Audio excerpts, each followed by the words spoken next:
Ubi caritas et amor Deus vivies. Comme le Père m'a aimé, moi aussi je vous ai aimé. Chers frères, nous méditons avec l'évangile de Saint Jean pendant tout notre carême.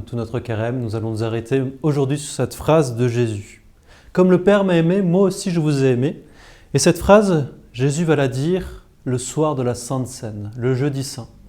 Nous sommes donc au cours du dernier repas, l'ultime repas que Jésus passe avec ses disciples. Repas au cours duquel il va donc faire ses adieux. Est-ce qu'il a envie de partir, laisser les apôtres livrés à eux-mêmes ? Évidemment, non. Jésus veut continuer à demeurer avec eux. Demeurer avec eux. C'est ce qu'il va dire aussi à travers cette image. Il va dire « Je suis la vigne, vous êtes les sarments, demeurez en moi », comme les sarments doivent demeurer dans la vigne pour porter beaucoup de fruits. Comme le Père m'a aimé, moi aussi je vous ai aimé. Cette phrase va suivre l'image de la vigne et des sarments. Comme le Père m'a aimé. C'est bon pour nous, mes frères, de d'abord s'interroger sur la manière dont le Père aime le Fils. Pour cela, regardons les Écritures. Il y a cette phrase de Jésus qui dit « Je demeure dans son amour, dans l'amour du Père ». Il y a aussi cette phrase du Père, magnifique, au cours du baptême de Jésus. Cette phrase qui va jaillir des cieux, du ciel, la voix du Père qui dit « Celui-ci est mon Fils bien-aimé, en qui j'ai mis toute ma complaisance, tout mon amour, tout l'amour du Père qui est dans le Fils. » Les rapports entre le Père et le Fils, ces relations se contemplent aussi dans la Sainte Trinité. Le Père aime le Fils reçoit cet amour du Père et le rend au Père, dans un échange d'amour magnifique.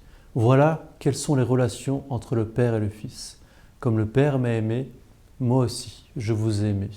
Cette phrase nous dit aussi autre chose. Il y a une analogie, un parallélisme entre la manière dont Dieu aime le Père et la manière dont le Fils, dont Jésus nous aime, nous. Comme le Père m'a aimé, moi aussi je vous ai aimé.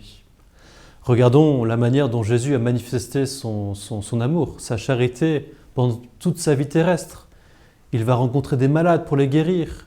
Il va aller au-devant des pécheurs pour même partager des repas avec eux.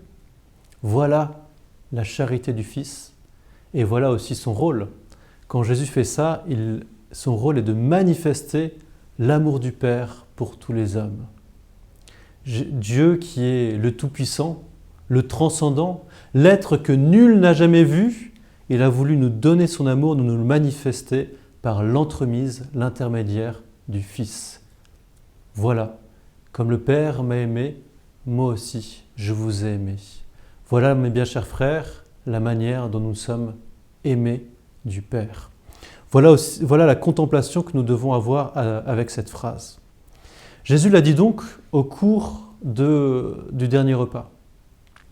Il dit « Demeurez dans mon amour ». Comment va-t-il faire pour que nous puissions demeurer dans son amour ? Il va instituer l'Eucharistie. L'Eucharistie qui est le sacrement de l'amour. Dans chaque hostie consacrée, à la messe, sur l'autel, il y a tout l'amour de Dieu. Il y a son corps, son sang, son âme, sa divinité. Non seulement l'Eucharistie est là pour que nous puissions la contempler, prier, adorer l'Eucharistie, le Saint-Sacrement, mais surtout pour que nous puissions y communier. À chaque fois que nous recevons la Sainte Communion, nous recevons tout le Fils, son corps, son sang, son âme, sa divinité, et donc tout l'amour du Père. Voilà l'invitation que nous avons reçue de Jésus. Il va dire « Comme le Père m'a aimé, moi aussi je vous ai aimé ». Et juste après, il va ajouter « Demeurez dans mon amour ». Voilà l'invitation profonde, mes bien chers frères, de ce carême. Demeurez dans l'amour du Fils pour arriver jusqu'à celui du Père. Amen. Jesus.